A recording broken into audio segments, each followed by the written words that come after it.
आरजू इतना खुल के बोल रही हैं, वो भी इस्लामाबाद में बैठकर बोल रही हैं, तो ये तो जोरदार तालियां आरजू के लिए। बिल्कुल, हैट्स ऑफ टू हर के लिए भी। It's hard to call a spade a spade। लेकिन यहाँ पर जरा ये बता दीजिए कि भाई पाकिस्तान जिसका दीन ईमान है नहीं, जो डॉलर दिखा दे, जो पैसा दिखा दे, बिल्कुल वहां चले जाना है। तो फिर अब जैसे जैसे युद्ध आगे बढ़ेगा, जो हमारा आज का टॉपिक आगे फर्दर है सेकंड पार्ट, कि भाई हम लोग वर्ल्ड वॉर जैसी सिचुएशन हो रही है जहां पे आपको, अगर आपकी इमीडिएट बॉर्डर लग रहे हैं, अगर आप उस विसिनिटी में हैं, तो आपको साइड चुननी होगी सूनर और लेटर। बिल्कुल चुननी होगी। और इसीलिए मैं लगातार बोल रही हूँ कि मोर देन अमेरिका, जिनके साथ इन्होंने 1 साल पहले संबंध अपने जो हैं इस लेवल पर बढ़ाए, असीम मुनीर लंच के लिए गए। क्यों गए?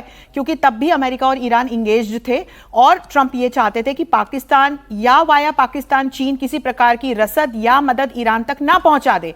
इसीलिए मुनीर को उस समय लंच पे बुलाया था। और तब से जो है फिर इनकी जो है इन्होंने अपने शेक हैंड्स बढ़ाए और अपने रिलेशंस आगे बढ़ाए, और उसके बाद ये पूरा टेरिफ का भी हमने खेल देखा। लेकिन मैं बार बार यही कह रही हूँ कि चीन अपने इक्विपमेंट, मिसाइल्स, ड्रोन्स ईरान को भी देता है, पाकिस्तान को भी देता है। दोनों ही देश मिलकर आतंकवाद का समर्थन करते हैं। और यहां मैं एक बहुत महत्वपूर्ण बिंदु बताना चाहती हूं, जब हम ईरान को देख रहे हैं ना, तो हम वो पर्शियन संस्कृति के चश्मे से ईरान को ना देखें। ये वो ईरान नहीं है, ये 1969 के बाद का वो ईरान है जिसमें महसा अमीनी को पीट पीट के मार दिया गया था। ये वो ईरान है जिसमें पब्लिकली लोगों को एग्जीक्यूट कराया जाता था, एक बच्ची के सामने उसके फादर को फांसी दी गई थी। ये वो ईरान है जिसने लगातार भारत के खिलाफ जहर उगला। ये वो ईरान है जिसने ये स्टेटमेंट दिया खामेनेई ने कि इस पूरी दुनिया में मुसलमान यदि कहीं मारे जाते हैं तो 2 ही जगह, गाजा और भारत। ये वो ईरान है, आज का ईरान, जो OIC में जाके कश्मीर को पाकिस्तान का हिस्सा बताता है। तो यहीं पर हमको समझ में आता है कि पाकिस्तान और ईरान की किस प्रकार की एक नेचुरल अलाई की हम स्थिति देखते हैं। और वहां चीन जो है वो हमको एक ग्लू के रूप में दिखाई देता है, आज से नहीं कई वर्षों से। तो हमने ऑपरेशन सिंदूर किया था, तो PL-15 चाइना ने पाकिस्तान को दिए थे।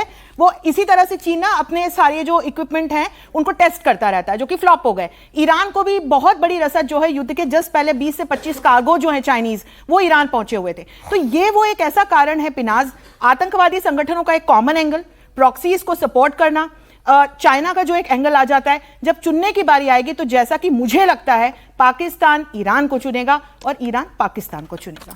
तो मुझे यहाँ पे एंगेजमेंट नहीं नजर आता है किसी प्रकार का कॉन्फ्लिक्ट। भाटिया सर, अब इस चर्चा के दूसरे हिस्से में हम पहुंचते हैं, जो चर्चा का हमारा दूसरा पार्ट है। पहले तो पाकिस्तान से कंसर्निंग था, अब ये कि जिस तरह से रूस कह रहा है कि हम ईरान के साथ खड़े हैं। चीन पहले से ही रसद सप्लाई कर रहा है। जब ट्रंप से भी पूछा गया कि भाई ऐसा है, तो उन्होंने जवाब दिया कि कैसा सवाल है, मतलब इट्स अ ऑब्वियस ट्रूथ जिसे आप कहते नहीं है। तो ऐसे में अगर इस तरह से साइड्स ली जाएंगी, एनर्जी चैनल चोक किए जाएंगे, तो फिर धीरे धीरे स्लोली ग्रेजुअली बड़े प्लेयर्स इसमें आएंगे ही आएंगे। पहली बात तो रशिया का किसका फायदा है अगर तेल की कीमतें बढ़ती हैं? अगर आप 2 या 3 देशों का नाम लें जिनका फायदा है अगर तेल की कीमतें $120 तक जाती हैं। साहब ने बताया $97 पहुंच गई हैं, 69 से शुरू हुई थी। फायदा है सबसे ज्यादा रशिया को, 10 मिलियन बैरल हमारे पास भी आ रहे हैं और उसको चाइना को भी देना पड़ेगा। तो उसका जो तेल है, उसकी जो इकोनॉमी है, जो उसको यूक्रेन की वॉर के लिए चाहिए, उसको वो इकोनॉमी में फायदा हो रहा है अगर ये लड़ाई आगे बढ़ती है। तो यानी रूस का फायदा है, रूस का फायदा है इस लड़ाई को होने में। हो गई है क्या? दूसरा फायदा है यूएसए का खुद का, क्योंकि वो भी अगर आप गल्फ के ऑयल को ना छोड़ें, वो अपनी जो वॉर इकोनॉमी है और जो अपनी ऑयल इकोनॉमी है उसमें उसको फायदा हो रहा है, क्योंकि वो बताएगा किससे ऑयल खरीदो किससे नहीं खरीदो। और तीसरा फायदा जो सबसे ज्यादा मेरे को लगता है ऑयल प्राइसेस अप होने में, वो है सऊदी अरेबिया को।